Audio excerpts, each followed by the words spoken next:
Harvey's Dream by Stephen King. Janet turns from the sink and, boom, all at once her husband of nearly 30 years is sitting at the kitchen table in a white t-shirt and a pair of big dog boxers watching her. More and more often she has found this weekday Commodore of Wall Street in just this place and dressed in just this fashion come Saturday morning, slumped at the shoulder and blank in the eye, a white scruff showing on his cheeks, man-tits sagging, going out in front of his tea, hair standing up in the back like alfalfa of the little rascals, grown old and stupid. Janet and her friend Hannah have frightened each other lately, like girls telling ghost stories during a sleepover, by swapping Alzheimer's tales. Who can no longer recognize his wife? Who can no longer remember the names of their children? But she doesn't really believe these silent Saturday morning appearances have anything to do with early onset Alzheimer's. On any given weekday morning, Harvey Stevens is ready and raring to go by 6:45. A man of 60 who looks 50, well 54, in either of his best suits, and who can still cut a trade, buy on margin, or sell short with the best of them. No, she thinks this is merely practicing to be old, and she hates it. She's afraid that when he retires, it will be this way every morning, at least until she gives him a glass of orange juice and asks him, with an increasing impatience she won't be able to stop, if he wants cereal or just toast. She's afraid she'll turn from whatever she's doing and see him sitting there in a bar of far too brilliant morning sun. Harvey in the morning, Harvey in his t-shirt and his boxer shorts, legs spread apart so she can view the meager bulge of his basket, should she care to, and see the yellow calluses on his great toes, which always makes her think of Wallace Stevens having on about the Emperor of Ice Cream, sitting there silent and dopily contemplative instead of ready and raring, psyching himself up for the day. God, she hopes she's wrong.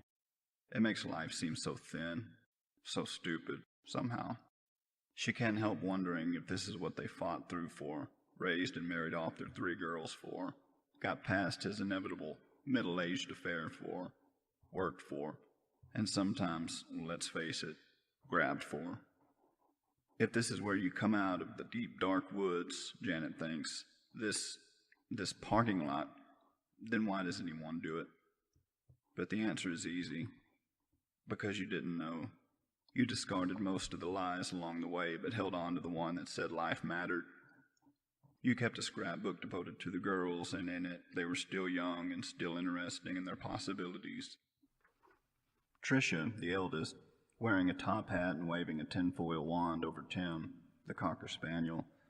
Jenna, frozen in a mid-jump halfway through the lawn sprinkler, her taste for dope, credit cards, and older men still far over the horizon.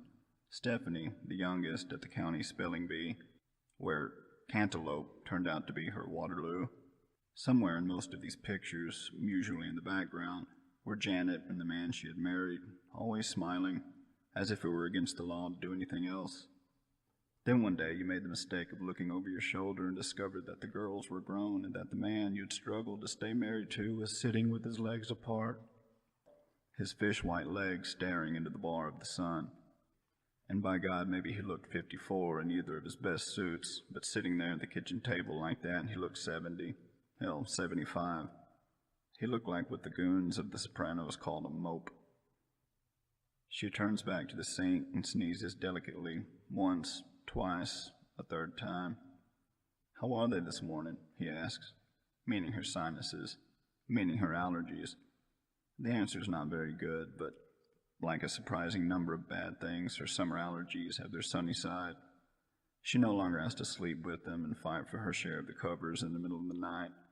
No longer has to listen to the occasional muffled fart as Harvey soldiers ever deeper into sleep. Most nights during the summer she gets 6, even 7 hours, and that's more than enough. When fall comes and he moves back in from the guest room, it'll drop to 4, and much of that will be troubled. One year she knows he won't move back in, and although she doesn't tell him so, it would hurt his feelings, and she still doesn't like to hurt his feelings. This is what now passes for love between them. At least going from her direction to his, she'll be glad. She sighs and reaches into the pot of water in the sink, gropes around it. Not so bad, she says. And then, just when she's thinking, and not for the first time, about how this life holds no more surprises, no unplumbed marital depths, he says in a strangely casual voice, "It's a good thing you weren't sleeping with me last night, Jax. I had a bad dream. I actually screamed myself awake." She startled. How long has it been since he called her Jax instead of Janet or Jan? The last is a nickname she secretly hates. It makes her think of that syrupy sweet actress on Lassie when she was a kid. The little boy, Timmy, or his name was Timmy, always fell down in the well or got bitten by a snake or trapped up under a rock. And what kind of parents put a kid's life in the hands of a fucking collie? She turns to him again, forgetting the pot with the last egg still in it, the water now long enough off the boil to be lukewarm. He had a bad dream? Harvey? She tries to remember when Harvey is mentioned having any kind of dream and has no luck. All that comes is a vague memory of their courtship days. Harvey saying something like, "I dream of you." She herself young enough to think it sweet instead of lame. "You what?" "Scream myself awake," he says. "Did you not hear me?" "No." Still looking at him, wondering if he's kidding her, if it's some kind of bizarre morning joke. But Harvey is not a joking man. His idea of humor is telling anecdotes at dinner about his army days. She's heard them all at least 100 times. "I was screaming words, but I wasn't actually able to say them. It was like, I don't know, I couldn't close my mouth around them. It sounded like I'd had a stroke, and my voice was lower. Not like my own voice at all." He pauses. "I heard myself and made myself stop, but I was shaking all over, and I had to turn on the light for a little while. I tried to pee and I couldn't. These days it seems like I can always pee, a little anyway, but not this morning at 2:47. He pauses, sitting there in the bar of sun. She can see dust motes dancing in it. They seem to give him a halo. "What was your dream?" she asked. And here's the odd thing. For the first time in maybe 5 years since they stayed up till midnight discussing whether to hold the Motorola stock or sell it, they wound up selling, she's interested in something he has to say. "I don't know if I want to tell you," he says, sound uncharacteristically shy. He turns, picks up the peppermill, and begins to toss it from hand to hand. "They say if you tell your dreams, they won't come true," she says to him. And here's the odd thing. Number 2, all at once Harvey looks there, in a way he hasn't looked to her in years. Even his shadow on the wall above the toaster oven looks somehow more there, she thinks. He looks as though he matters, and why shouldn't that be? Why, when I was just thinking that life is thin, should it seem thick? This is a summer morning in late June. We are in Connecticut. When June comes, we're always in Connecticut. Soon one of us will get the newspaper, which will be divided into 3 parts, like Gaul. Do they say so? He considers the idea, eyebrows raised. She needs to pluck them again. They're getting that wild look, and he never knows. Tossing the peppermill from hand to hand. She would like to tell him to stop doing that. It's making her nervous, like the exclamatory blackness of his shadow on the wall, like her very beating heart, which has suddenly begun to accelerate its rhythm for no reason at all. But she doesn't want to distract him from whatever he's got on the Saturday morning head. And then he puts the peppermill down anyway, which should be all right, but somehow isn't, because it has its own shadow. It runs out long on the table like a shadow of an oversized chess piece. Even the toast crumbs lying there have shadows, and she has no idea why that should frighten her, but it does. She thinks of the Cheshire cat telling Alice, "We're all mad here."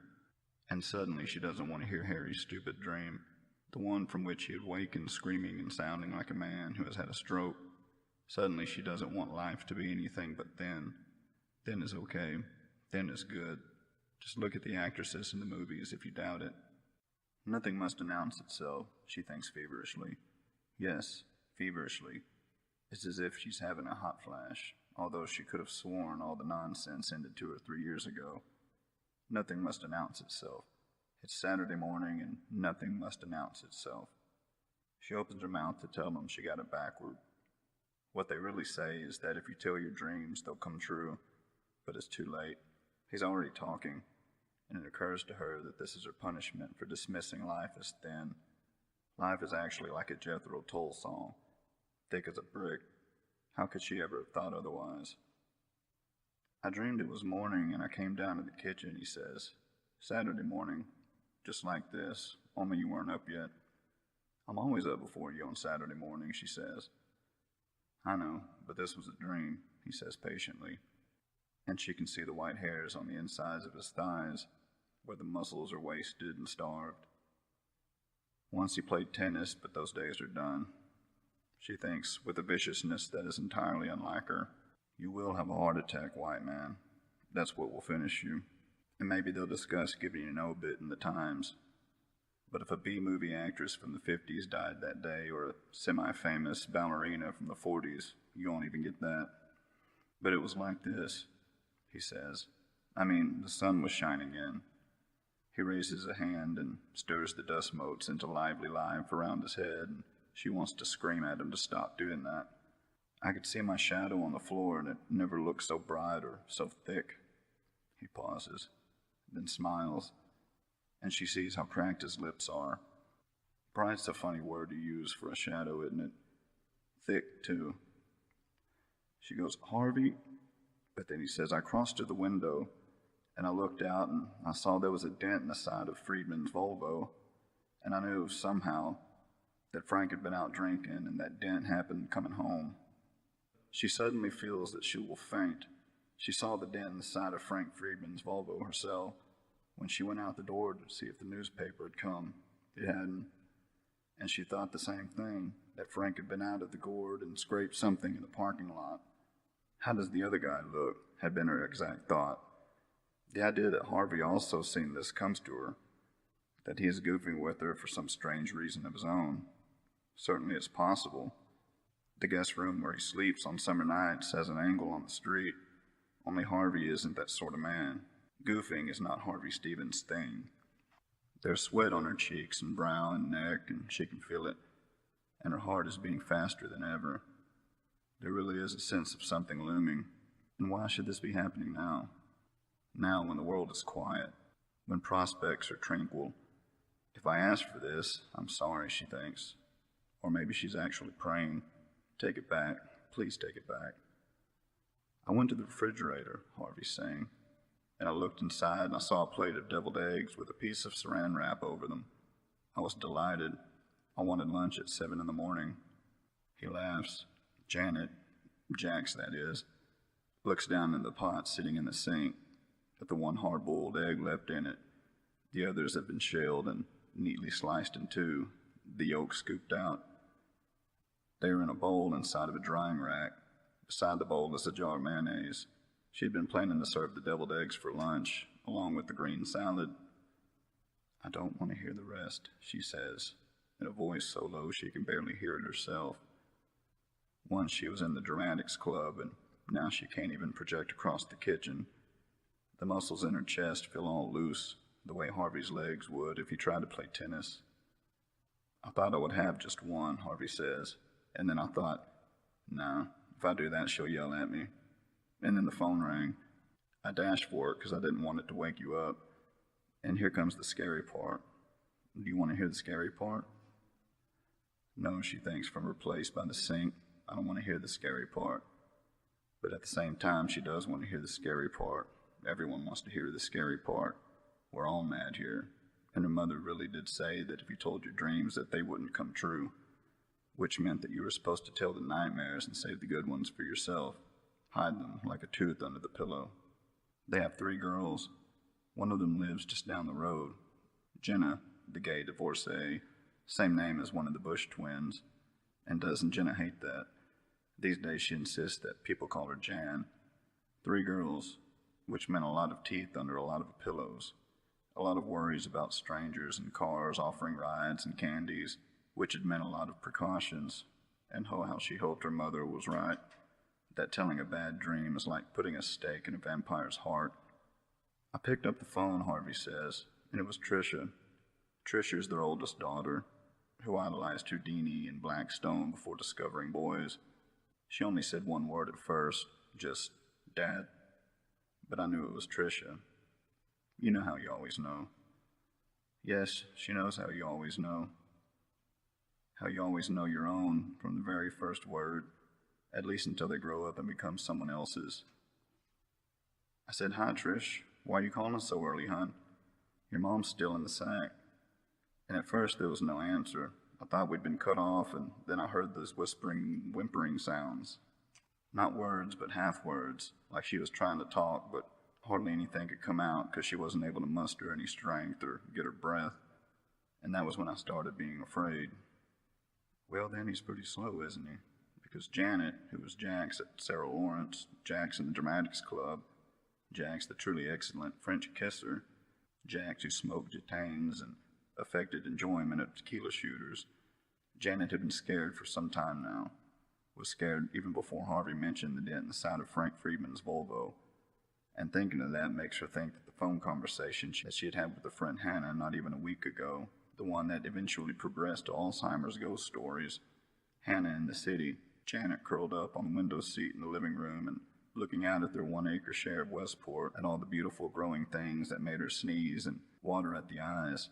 And before the conversation turned to Alzheimer's, they had discussed first Lucy Friedman and then Frank, and which one of them had said it. Which one of them had said, if he doesn't do something about his drinking and driving, he's eventually going to kill somebody.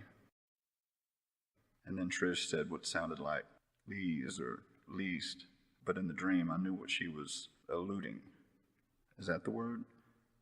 Eliding the first syllable, and that she was really trying to say police. I asked her what about the police. What was she trying to say about the police? And I sat down, right there. He points to the chair in which they call the telephone nook.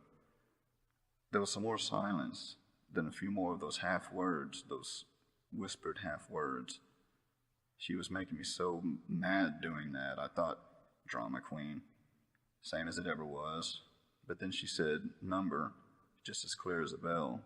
And I knew, the way I knew she was trying to say police, that she was trying to tell me that the police had called her because they didn't have our number. Janet nods numbly. They decided to unlist their number 2 years ago because reporters kept calling about Harvey and the Enron mess, usually at dinner time. Not that he had anything to do with Enron per se, but those big energy companies were sort of a specialty of his. He'd even served on a presidential commission a few years earlier, when Clinton had been the big kahuna and the world had been, in her humble opinion at least, a slightly better, slightly safer place. And while there were a lot of other things about Harvey she no longer liked, one thing she knew perfectly well was that he had more integrity in his little finger than all those Enron sleaze bags put together. She might sometimes be bored by integrity, but she knows what it is. But don't the police have a way of getting unlisted numbers? Well, maybe not if they're in a hurry to find something out or tell somebody something. Plus, dreams don't have to be logical, do they? Dreams are poems from the subconscious. And now, because she can no longer bear to stand still, she goes to the kitchen door and looks out into the bright June day, looks out at Sewing Lane, which is their little version of what she supposes is the American dream, with the trillion drops of dew still sparkling on the grass. And still her heart hammers in her chest, and the sweat rolls down her face, and she wants to tell him he must stop. He must not tell this dream, this terrible dream. She must remind him that Jenna lives right down the road. Jen, that is. Jen, who works at the video stop in the village and spends all too many weekend nights drinking at the gourd with the likes of Frank Friedman, who is old enough to be her father, which is undoubtedly part of the attraction. All these whispered little half words, Harvey's saying, and she would not speak up. Then I heard killed, and I knew that one of the girls was dead. I just knew it. Not Tricia, because it was Tricia on the phone, but either Jenna or Stephanie, and I was so scared. I actually sat there wondering which one I wanted it to be, like Sophie's fucking choice. I started to shout at her, "Tell me which one. Tell me which one. For God's sakes, Trish, tell me which one." Only then the real world started to bleed through, always assuming there was such a thing. Harvey utters a little laugh, and in the bright morning light, Janet sees that there's a red stain in the middle of the den on the side of Frank Friedman's Volvo, and in the middle of the stain is a dark smudge that might be dirt or even hair. She can see Frank pulling up crooked to the curb at 2 in the morning, too drunk to even try the driveway, let alone the garage, straight as the gate, and all that. She can see him stumbling in the house with his head down, breathing hard through his nose. Vive the boule. By then I knew I was in bed, but I couldn't hear the slow voice that didn't sound like mine at all, and it couldn't put corners on any of the words I was saying. Ellie, itch, Ellie, itch, That's what it sounded like. Ellie, itch, ish. Tell me which one. Tell me which one, Trish. Harvey falls silent, thinking, considering. The dust motes dance round his face. The sun makes his t-shirt almost too dazzling to look at. It's a t-shirt from the laundry detergent ad. I lay there waiting for you to run in to see what's wrong, he finally says. I lay there all over goosebumps and trembling, telling myself it was just a dream, the way you do, of course, but also thinking how real it was, how marvelous in a horrible way. He stops again, thinking how to say what comes next, unaware that his wife is no longer listening to him. Jax, that was, is now employing all of her mind, all her considerable powers of thought to make her believe that what she's seeing is not blood, but just the Volvo's undercoating where the paint had been scraped away. Undercoating is a word her subconscious had been more than eager to cast up. It's amazing, isn't it, how deep imagination goes, he finally says. A dream like that is how a poet, one of the really great ones, must see his poem. Every detail so clear, so bright. He falls silent, and the kitchen belongs to the sun and the dancing motes. Outside, the world is on hold. Janet looks at the Volvo across the street. It seems to pulse in her eyes, thick as a brick. When the phone rings, she would scream if she could draw breath, cover her ears if she could lift her hands. She hears Harvey get up and go across to the nook as it rang again, and then a third time. It is a wrong number, she thinks. It has to be, because if you tell your dreams, they won't come true. Harvey says, "Hello?"